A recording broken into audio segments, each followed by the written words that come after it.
કુંભલગઢ નામ પાછળનો શું છે ઇતિહાસ?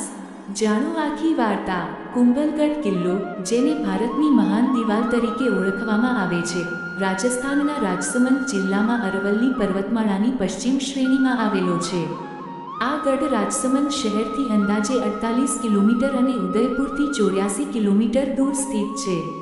તેનું નિર્માણ 15મી સદીમાં મેવાડના શાસક રાણા કુંભાએ કરાવ્યું હતું। કિલ્લાની દિવાલ આશરે 36 કિલોમીટર સુધી વ્યાપેલી છે, જે વિશ્વની સૌથી લાંબી દિવાલોમાંથી એક છે। કુંભલગઢ નામનો ઉદ્ભવ મેવાડના મહાન શાસક રાણા કુંભ પરથી માનવામાં આવે છે, જેમણે 15મી સદીમાં આ કિલ્લાના નિર્માણની શરૂઆત કરી હતી। અહીં ગઢ શબ્દ ઇન્ડો-આર્યન ભાષાઓમાં સામાન્ય રીતે કિલ્લો દર્શાવવા માટે વપરાય છે, જેનું મૂળ સંસ્કૃતના ગૃહ અથવા દુર્ગ શબ્દોમાં છે। તેથી કુંભલગઢનો અર્થ સીધો કુંભનો કિલ્લો થાય છે। સમય જતાં કિલ્લાની આસપાસનો વિસ્તાર પણ આ ગઢ અને તેના સ્થાપકના મહત્વને કારણે એ જ નામથી ઓળખાવા લાગ્યો। કુંભલગઢ કિલ્લાનું નિર્માણ મેવાડના પ્રસિદ્ધ મુખ્ય શિલ્પી મંડન દ્વારા કરવામાં આવ્યું હતું।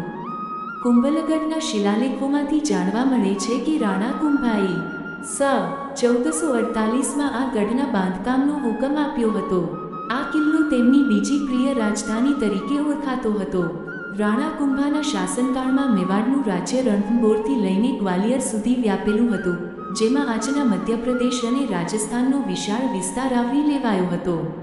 કહેવાય છે કે તેમના શાસન દરમિયાન કુલ 84 કિલ્લાઓ હતા, જેમાંથી 32 કિલ્લાઓનું નિર્માણ જાતે રાણા કુંભાએ કરાવ્યું, જેમાં કુંભલગઢ સૌથી વિશાળ અને ભવ્ય ગણાય છે। ઈ.સ.1457માં ગુજરાતના શાસક અહમદ શાહ બીજાએ કુંભલગઢ કિલ્લા પર આક્રમણ કર્યું હતું, પરંતુ આ પ્રયત્ન નિષ્ફળ ગયો। માન્યતા મુજબ કિલ્લાની રક્ષા ત્યાંની બાણમાતા દેવીએ કરી હતી। બાદમાં ઈ.સ.1458થી 59 અને 1467માં મહમૂદ ખલજી દ્વારા પણ કિલ્લો જીતવાનો પ્રયાસ થયો, પરંતુ તે પણ સફળ રહ્યા નહોતા। પછી સ.1577માં અકબરના સેનાપતિ શાહબાઝ ખાને આ ગઢ પર હુમલો કર્યો। 6 મહિનાની ઘેરાબંધી પછી એપ્રિલ 1578માં મુગલ સેનાએ કિલ્લો કબજે કર્યો।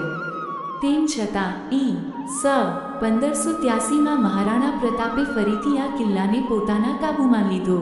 આગળ જઈને 1818માં સંન્યાસીઓની એક સશસ્ત્ર ટુકડીએ અહીં સુરક્ષાની દ્રષ્ટિએ ચોકી સ્થાપી, પરંતુ બાદમાં જેમ્સ ટોડ દ્વારા તેની પુષ્ટિ કરવામાં આવી। મહારાણા કુંભા દ્વારા બનાવેલું પ્રારંભિક કિલ્લાકીય માળખું આજે પણ અસ્તિત્વમાં છે। તેની અંદરની રહેણાંક ઇમારતો અને મંદિરો ઉત્તમ રીતે સંરક્ષિત છે। આ કિલ્લો મહારાણા પ્રતાપનું જન્મસ્થળ હોવાના કારણે ભારતીય ઇતિહાસમાં અતિ મહત્વપૂર્ણ અને યાદગાર સ્થાન ધરાવે છે। વર્ષ 2013માં કંબોડિયાની રાજધાની ફનોમ પેન ખાતે યોજાયેલી યુનેસ્કોની વર્લ્ડ હેરિટેજ કમિટીની 37મી બેઠક દરમિયાન કુંભલગઢ કિલ્લાને રાજસ્થાનના 5 અન્ય કિલ્લાઓ સાથે મળી હિલ ફોર્ટ્સ ઓફ રાજસ્થાનના સમૂહ અંતર્ગત યુનેસ્કો વર્લ્ડ હેરિટેજ સ્થળ તરીકે સ્થાન આપવામાં આવ્યું હતું। આ માહિતી વિવિધ ઐતિહાસિક તથ્યો અને સંશોધનો પર આધારિત છે। વિગતવાર માહિતી માટે ઇતિહાસના પ્રમાણભૂત ગ્રંથો અને સંશોધનોનો અભ્યાસ કરવો ઉચિત રહેશે।